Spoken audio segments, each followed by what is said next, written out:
오늘 말씀은 아브람이라는 이름을 가지고 99년을 산 사람의 이름을 하나님이 아브라함으로 바꾸시는 내용입니다. 아브라함은 이제 그 이름을 따라 살 수 있을까요? 이름을 따라 산다는 게 어떤 의미를 가질까요? 1절 말씀 함께 읽습니다. 아브람이 99세 때에 여호와께서 아브람에게 나타나서 그에게 이르시되 나는 전능한 하나님이라 너는 내 앞에서 행하여 완전하라. 완전하라. 처음부터 세게 나오십니다. 그렇죠? 어떤 느낌이 드십니까? 아브라함이라는 이름을 막연하게 그냥 이름으로만 훌륭한 분이야 생각했던 분이라면 그럴 수 있겠죠. 그런데 우리가 아브라함 이야기 쭉 읽어왔습니다. 완전이란 말을 들을 때요 갸우뚱합니다. 아브라함 스스로도 하나님 저를 아시지 않습니까? 지금까지 제가 얼마나 많이 실수하고 헤매고 엉뚱한 짓 하고 비겁하게 거짓말하고 무책임하게 살고, 그런데 완전하라니요 무슨 말씀입니까? 또 하나님의 말씀에 의문을 제기할 수 있는 대목은요, 나는 전능한 하나님이라. 근데 아브라함은 몇 세예요? 99세. 99세나 되었는데 아들이 없어요. 하나님이 전능하면 그 하나님이 나를 사랑하시고 나로 큰 민족을 이루겠다고 하셨으면 왜 나는 이 나이 되도록 없지? 그렇게 보면요, 하나님의 관심과 우리의 관심이 다른 데 있는 것 같기도 합니다. 나는 이렇게 다급한데 하나님은 다른 말씀을 하세요. 아브라함의 모든 관심은 자손에 있습니다. 그런데 하나님은 너 완전하라 라고 말씀하시잖아요. 나는 돈이 필요한데 하나님은 사랑하라 그러시고요. 나는 지금 건강이 필요한데 교회 오면요 성장하라 그러시고요. 어떻게 하죠? 우리의 소원은 간단합니다. 하나님이 나한테 좀 맞춰줬으면 좋겠어. 근데 여러분, 하나님이 우리에게 맞추는 것은요 힘듭니다. 힘든 이유가 있는데 그 중에 하나는 우리는 왔다 갔다 하기 때문입니다. 돈이 최고야 하다가 아니야, 건강이 최고구나, 화목이 최고구나, 그러다가요 이렇게 살아야지, 좀 서로 도우며 살아야지 그랬다가 또 금방 아니야 내가 내 것 챙겨야지 그랬고. 하나님은 어떠실까요? 오늘 아브라함에게 완전하라 그러셨는데 창세기 6장 9절에 이것이 노아의 족본이라 노아는 의인이요 당대에 뭐라고요? 완전한 자라. 이 완전이라는 말, 하나님과 동행했다 그랬는데 노아를 시작할 때도 나왔습니다. 하나님은요, 우리 성경을 읽을 때 하나님이 정말 일관되시구나, 우리는 왔다 갔다 하는데 하나님은 바뀌지 않고 계속해서 그 자리에 그 마음으로 계시는구나 하는 것을 읽을 수 있어야 됩니다. 그 하나님이 오늘 우리에게도 똑같은 것을 요구하시기 때문입니다. 노아를 보아도 이 완전하라는 말이 완벽이 아니라는 말은 알 수 있죠. 노아도 많은 실수가 있었던 사람입니다.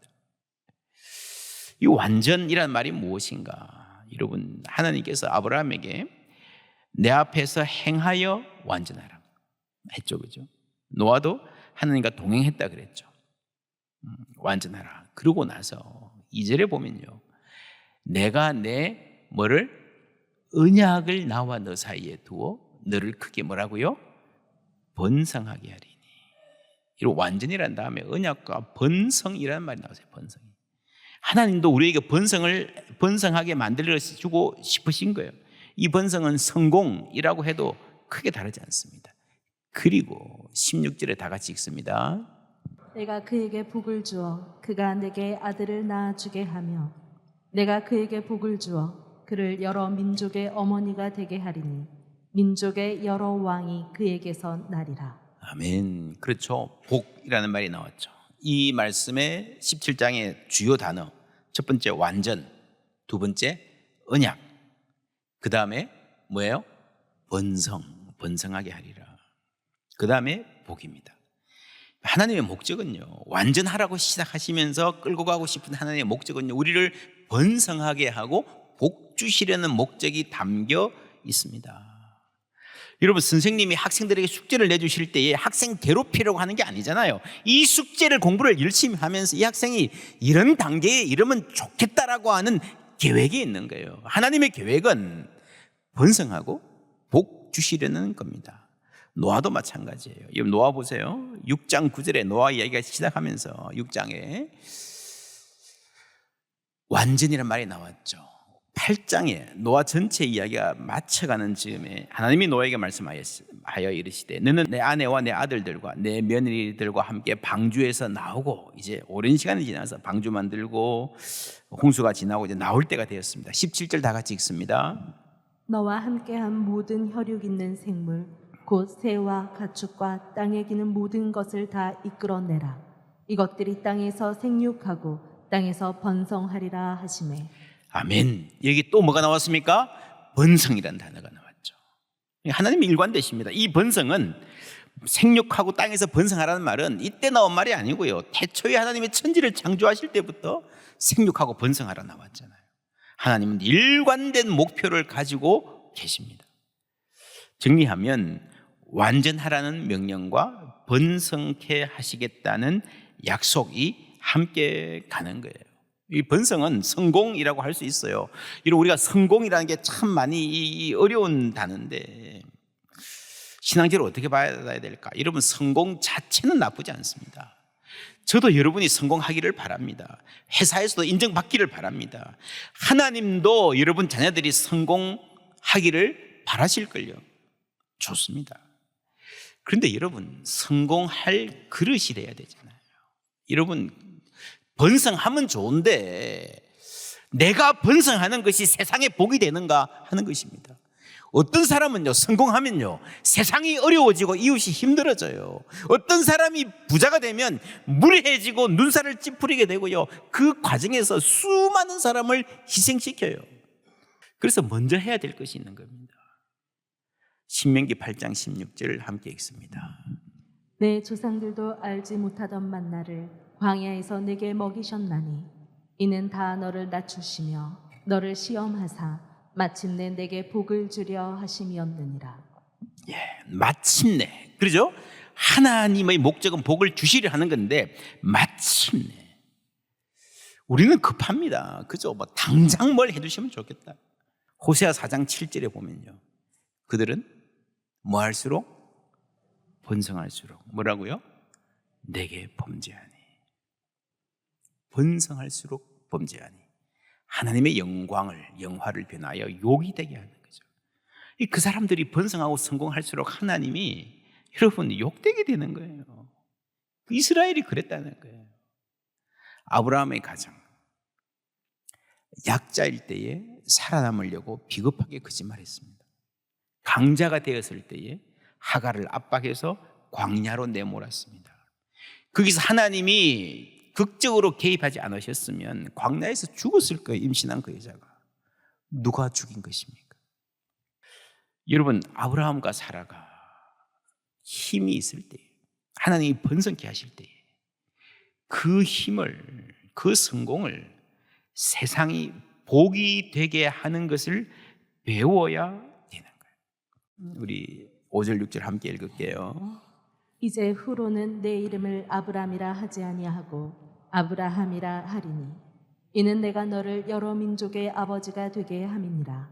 내가 너로 심히 번성하게 하리니 내가 내게서 민족들이 나게 하며 왕들이 내게로부터 나오리라. 아멘. 심히 번성하게 하리니 하는 목적을 가지고 아브라함이라는 소명을 주시는 거예요.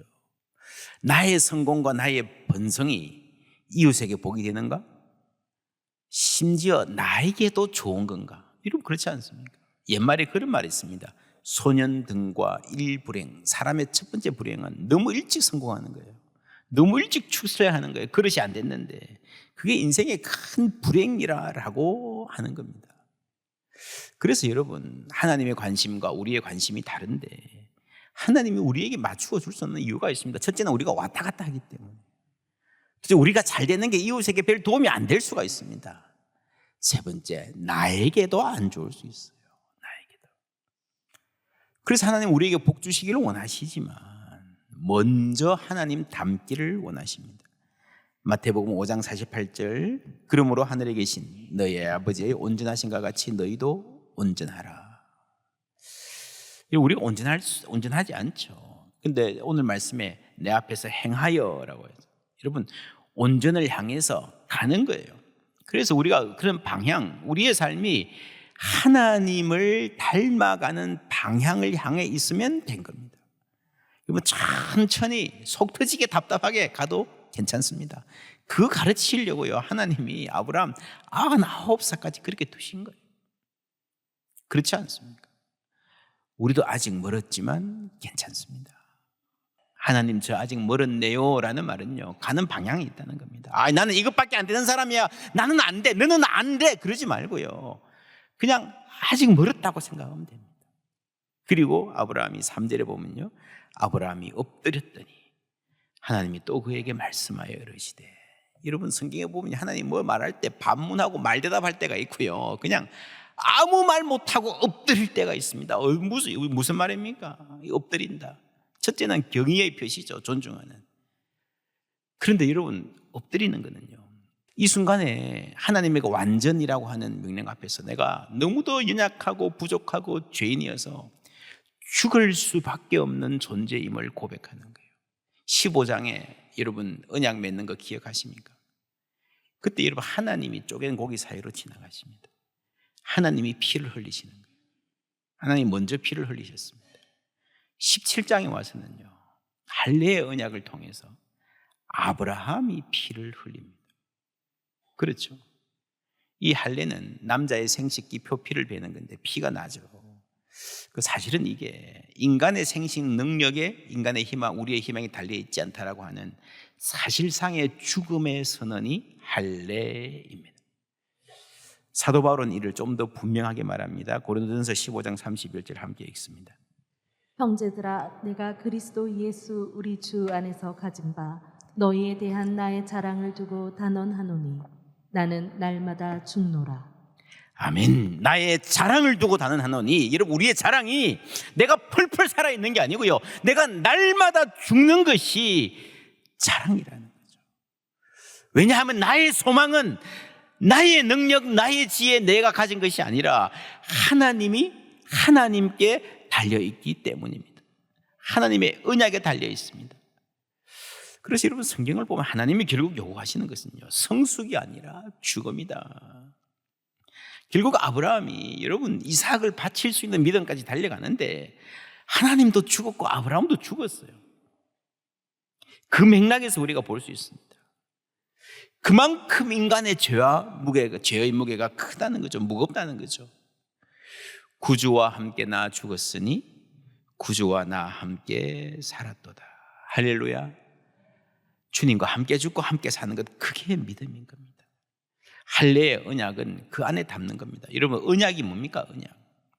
언약보다 좀 가벼운 게 계약이죠. 계약도 여러분 중요합니다. 집에 무슨 일 있으면 야야 계약서 가져와봐. 이게 계약이 언제냐? 5년이네. 뭐 좀 안심해도 되겠네. 이 계약이 주는 안심이 있습니다. 언약이 주는 그 확신, 여러분 그걸로 살아가는 거예요. 하나님이 왜 아브라함의 이름도 바꾸시고 몸에 할례를 하게 하셨는가? 그 언약을 평생 잊어버리지 말라는 겁니다. 사람의 말은요 우리가 잘 압니다. 무게가 없습니다. 그래도 인간 사이에서 가장 그래도 언약 볼 수 있는 게 결혼이잖아요. 죽음이 우리를 갈라놓을 때까지. 그렇죠. 인간과 인간이 할 수 있는 언약의 최대치가 뭔가 하면요 죽음이 우리를 갈라놓을 때까지입니다. 그런데 하나님과 나와의 언약은요 죽음을 넘어서는 효력이 있는 줄 믿습니다. 주 안에 있는 나에게 딴 근심 있으랴. 내 주와 맺은 언약은 영불변하시니. 할렐루야. 영불변하시니. 하나님 우리와 영원히 함께 하실 줄 믿습니다. 2절 보시면 내가 내 언약을 나와 너 사이에 두었으니. 아브라함과 하나님이죠.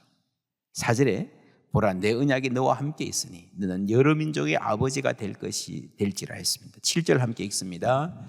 내가 내 언약을 나와 너 및 내 대대 후손 사이에 세워서 영원한 언약을 삼고 너와 내 후손의 하나님이 되리라. 아멘. 나와 너 사이에 했던 이 언약이 대대 후손이 함께 포함되어 있는 언약이라는 거죠. 이스라엘의 신앙은요 아브라함 안에 우리가 있었다는 겁니다. 이 아브라함의 믿음의 조상이라고 그럴 때 이 언약이 아브라함과 하나님과의 언약이 아니라 그 모든 자손, 믿음의 자손들과 하나님이 함께 언약을 맺으셨다는 겁니다. 그래서 여러분, 이 교회는요, 언약의 공동체입니다. 하나님께서 언약을 주셨기 때문에 그 언약 때문에 형성된 공동체입니다. 그러니까 그 언약을 모르면, 그 은혜를 모르면요, 교회가 길을 잃습니다. 옛날 이스라엘 백성들도 그랬습니다. 할례, 지금 우리가 할례를 보는데, 할례는요 하나님 앞에서 완전하라는 명령이 있었잖아요. 그 명령을 들은 아브라함이 엎드렸습니다. 겸손이죠. 자신의 죽음이죠. 근데 그게 아니라 나중에는 이 할례만 남아가지고 그게 자랑이 되는 거죠. 그게 교만이 됐던 거죠. 그게 예수님 시대 때, 바울 시대 때 있었던 비극이었습니다. 언약을 잊어버린 겁니다. 그 본질을. 오늘 말씀에 12절에 너희의 대대로 모든 남자는 집에서 난 자나 또는 너희 자손이 아니라 이방 사람에게서 돈으로 산 자를 막론하고 난 지 8일 만에 할례를 받을 것이니라. 여러분, 아브라함의 핏줄만 할례 받습니까? 아니에요. 함께 그냥 그 집에 오게 된 사람 다 할례를 받으라 그랬습니다. 심지어 돈으로 산 자 뭡니까? 노예예요, 노예. 노예도 언약 백성이고 할례를 받으라 그랬습니다. 그렇죠. 여러분, 그래서 이스라엘의 핏줄 그거 아니에요. 피는 물보다 진하다 그러지만 여러분, 이 혈연을 넘어서지 못하면요 세상에 소망이 없습니다. 피는 물보다 진하다 아니에요. 언약은 피보다 훨씬 더 소중합니다. 그래서 피를 흘려서 언약을 맺으시는 거예요. 우리에게 생명을 주시는 겁니다. 교회는 이 하나님의 언약 안에 있는 공동체입니다. 그래서 이 언약을 잘 소화하고 아는 공동체는요, 영어로 community, cohesive, as well as open 이라는 말을 써보았습니다. 이 cohesive는 이렇게 결속력 있는 공동체입니다. 그러면서 개방적인 단단한 결속력과 유연한 개방성을 함께 가졌던 공동체가 초대교회였습니다. 그래서 여러분, 신약뿐 아니라 구약도 처음부터 포용적이었습니다. 여성의 입장에서 이 할례, 이거 뭐 남자들만 해당하는 거 아닌가? 여러분, 그런데 신약에 오면 할례가 세례로 바뀌잖아요. 여성이 굉장히 중요합니다. 오늘 말씀에도요, 같이 읽어보십시다. 15절, 16절. 하나님이 또 아브라함에게 이르시되 내 아내 사레는 이름을 사레라 하지 말고 사라라 하라. 내가 그에게 복을 주어 그가 내게 아들을 낳아주게 하며 내가 그에게 복을 주어 그를 여러 민족의 어머니가 되게 하리니 민족의 여러 왕이 그에게서 나리라. 아멘. 그렇죠. 여러분, 누굽니까? 사라에게. 아브라함만 복 받습니까? 아니에요. 아브라함만 민족의 아버지입니까? 아니에요. 사라도 너무너무 소중한 이 언약의 핵심입니다. 하갈과 이스마엘도 소중한 생명이에요. 여러분, 신약 성경의 사도행전에 보면요, 이 복음이 전파되면서 이디오피아 내시에게 세례를 주잖아요. 할례가 세례로 바뀌었습니다. 이디오피아 내시는요 이방인이고 내시기 때문에 할례하고는 전혀 관계없는 사람이었습니다. 근데 하나님 나라의 백성이 되잖아요. 그것이 복음의 힘입니다. 포용성입니다. 8절 말씀 함께 읽습니다. 내가 너와 내 후손에게 내가 거류하는 이 땅 곧 가나안 온 땅을 주어 영원한 기업이 되게 하고 나는 그들의 하나님이 되리라. 아멘. 두 가지 약속. 땅을 줄 것이다. 내가 그들의 하나님이 될 것이다. 여러분, 무엇이 더 중요합니까? 하나님과의 관계가 핵심입니다. 기둥입니다. 마음과 뜻과 힘을 다하여 주 너희 하나님을 사랑하라 그랬잖아요. 그러면요, 이 모든 것은 하나님이 주실 것입니다.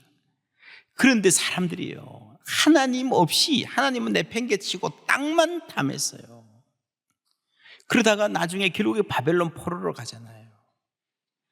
여러분, 이스라엘 백성들이 바벨론 포로로 잡혀간 게 하나님의 실패인가? 하나님의 치욕인가? 아닙니다. 여러분, 하나님의 백성이 하나님의 백성답지 못하게 사는 것이 그게 치욕이죠. 호세아서에 이런 말이 나옵니다. 로암미, 너는 내 백성이 아니다. 그 핏줄로 태어났다고 하나님의 백성이 아니라는 거예요. 하나님을 욕되어가는 그 백성은 사실은 망해야 번성할수록 죄 짓는, 그렇죠, 번성할수록 하나님께 욕이 되는 거예요. 하나님은 땅을 약속하시고 하나님의 백성이 되리라 약속하셨습니다. 그 백성이 무엇이 더 중요합니까? 여러분, 하나님 아버지의 능력을 탐하지 말고 아버지의 인격을 본받으라 라고 하는 말이 오늘 우리에게 주시는 말씀의 핵심입니다. 우리는 하나님이 주실 수 있는 어떤 무엇, 그 능력, 아버지의 돈, 여러분 탕자의 비유가 결국 그거잖아요. 아버지의 돈을 탐했어요. 내가 아버지의 아들이라는 마음, 그 자의식, 그 사명, 그 영광 전혀 없습니다. 아버지의 돈만 탐한 사람. 근데 결국 돌고 돌고 돌아서 인생에 많은 고생을 하고 난 다음에 마침내, 그죠? 마침내 아버지의 아들다운 복을 받을 수 있게 된 상태. 이제 아버지의 사랑을 본받아야 돼요. 그래서 아버지가 그 사랑으로 아들을 품어 주시는 겁니다.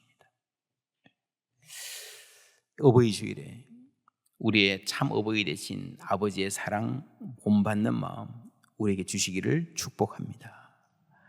너는 내 앞에서 행하여 완전하라 하셨습니다. 저는 예전에는 완전하라 라고 하는 말에 좀 더 집중했는데 저도 신앙생활 해보니까요, 이것보다 내 앞에서라는 말이 훨씬 더 중요하구나. 내 앞에서 행하라. 여러분, 나의 성숙이 중요하지만 기독교 신앙은 내 성숙을 위한 어떤 프로그램이 아니에요. 하나님 앞에서 행할 때에 나의 성숙도 따라오더라 라고 하는 게, 그게 복음의 힘입니다. 우리가 하나님 앞에서 행할 때에 우리는 완전을 향해서 나아갈 수 있는 힘을 얻게 될 줄 믿습니다. 완전하지 못할 수는 있겠으나, 하나님, 내가 또 실수는 하겠으나 이거 하나, 하나님 앞에서 행하는 것 놓치지 않겠습니다. 그런 고백이 있었으면 좋겠습니다. 마태복음 5장 마지막에 그러므로 하늘에 계신 너희 아버지의 온전하심과 같이 너희도 온전하라. 그리고 6장이 시작되는데 사실은 바로 붙어 있죠. 이어서 하신 말씀입니다. 하늘에 계신 너희 아버지의 온전하심과 같이 하나님 앞에서 살아가는 삶을 주문하시고 그 다음에 사람에게 보이려고. 그렇죠? 하나님 앞에서 살아가는 삶과 사람 앞에서 살아가는 삶이 대비되고 있습니다. 그러면 너희 아버지께 상을 얻지 못하느니라. 아무리 여러분 경건한 노력을 하고요, 선행을 해도요, 사람에게 보이려고 아무 의미 없다는 겁니다. 사람에게 보이려고. 여러분, 다른 사람의 평가에 좌우되는 삶처럼 비참한 삶이 없습니다. 많이 하고도요, 열매가 없습니다. 그래서 우리가 서야 될 자리는 언제나 하나님 앞인 줄 믿습니다. 다른 사람들이 나를 어떻게 볼까? 라고 하는 생각, 우리가 완전히 떨칠 수는 없겠지만 점점 더 지금 내가 하나님께 어떻게 보일까? 하나님 앞에서 행하는 사람 되기를 축복합니다. 주님, 제가 아버지입니다. 이 말도 마찬가지예요. I'm a father. 이거 별거 아니에요. 그 앞에 있는 주님, 제가 아버지입니다. 근데 그 고백을 주님 앞에서 할 때, 내가 누군지, 내가 누구여야 하는지, 그 진리를 알게 되는 겁니다. 하나님 앞에 서는 것입니다. 하나님의 뜻대로 살아가는 것입니다. 그럴 때에 우리 부족하지만 완전을 향해서, 아버지의 온전하신과 같이 온전할 수 있는 그 자리를 향해서 한 걸음 한 걸음 걸어갈 힘 역시 주실 줄 믿습니다.